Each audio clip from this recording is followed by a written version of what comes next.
University campuses have long been the site or scene of efforts at social change, political change, and other events to take place, protesting something, this, that, or the other, taking place in society. Of course, the university campus played a large role in the civil rights movement, played a large role in anti-Vietnam War protests, as well as efforts to end apartheid in South Africa.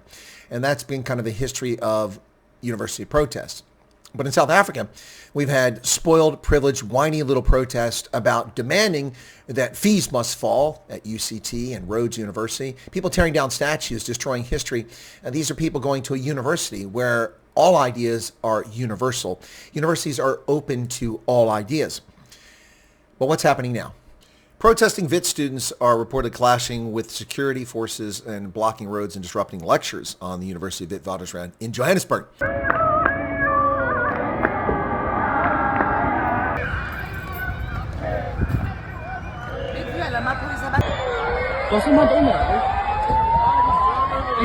Students protesting against historic debt, preventing students from registering. In other words, if you haven't paid your tuition or fees, you're not allowed to take classes. What a concept. Yeah, what's wrong with that? The National Student Financial Aid Scheme, residence cap of 45,000 Rand. In other words, you're given a gift of $2,500 and you're not happy with that. They're also protesting rules on registering with the hardship fund and various other complaints. Now, News 24 claims that on Thursday, the 2nd of March, 2023, the majority of the approximately 200 protesters remained peaceful, but a few became violent during a standoff with security guards who prevented them from entering the Great Hall on campus.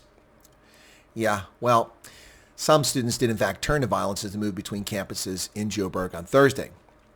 But this wasn't the only violence. Never mind the criminal obstruction activities blocking streets, damaging infrastructure, and intimidating students, faculty, and citizens without any protest permit. You see, in South Africa, in order to protest, you have to have a permit. These students don't have one, to my knowledge.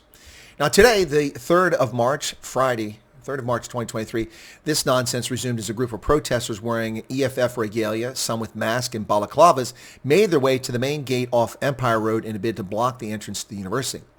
Now, these spoiled, privileged little turds also attacked emergency service vehicles, as you can see in this footage.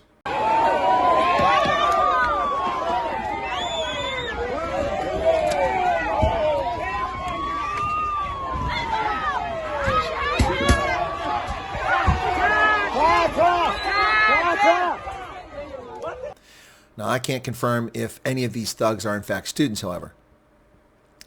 All of this contrasts sharply with the scenes from last Monday evening when Wits played UJ in the Varsity Cup.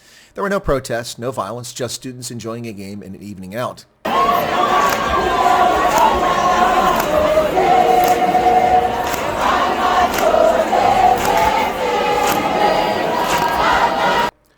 The students are protesting about the exclusion of students who are unable to pay that debt and rendering them unable to register for the academic year, as I mentioned previously. Student Representative Council President Afiwe Manyamana said, "We will not stop our demonstrations until our demands are met." Really? Sounds like violent thuggery to me. As students, we are protesting peacefully. We handed in a memorandum to the university, but they said that classes will resume as normal, meaning they are not taking us seriously. No, it doesn't mean they're not taking us seriously. It means that they're not kowtowing to your domestic terrorist demands to do what you tell them to do. Who are you, Afiwe Manyama? Really? So, your nonviolent protests? I don't think so, Afiwe. Among the criminal conduct taking place in these nonviolent protests are the following acts. Protesting students emptying a bin on the streets of Braamfontein, dumping rubbish out, criminal act. Protesting students blocking the Empire Road near the University of Witwatersrand, a criminal act. A protesting student writing a profane message in a classroom after disrupting a lecture. Bad form at a minimum. In the midst of all this mess, the Wits University has resorted to fascist apartheid-era suppression of the media. Wits University denied entry to journalists who wanted to gain access to the campus. Wits University spokesman Sharona Patel said the protection services felt that having the media in the midst of the action sometimes inflames the situation, which makes it harder to manage. Harder to manage? Or is it simply difficult to hide from public view what's happening on Wits campus?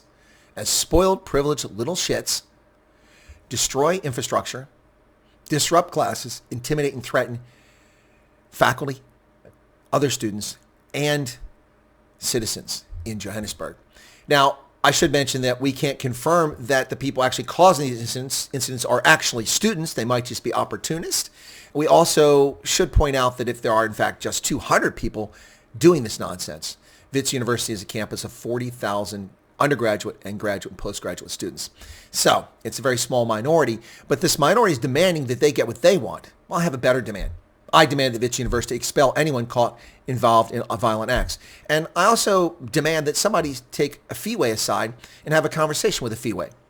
The fact that a negotiation doesn't meet your demands the way you want after you resort to violence doesn't mean they're not taking you seriously. Grow up, or you don't belong at university. Spoiled, privileged little people. Less than 1% of humanity ever attends one moment of university. And these people act as if they're entitled to something. You're not entitled to anything at all, except the right to life, liberty, and pursuit of happiness. That's it. Nothing more. So grow up.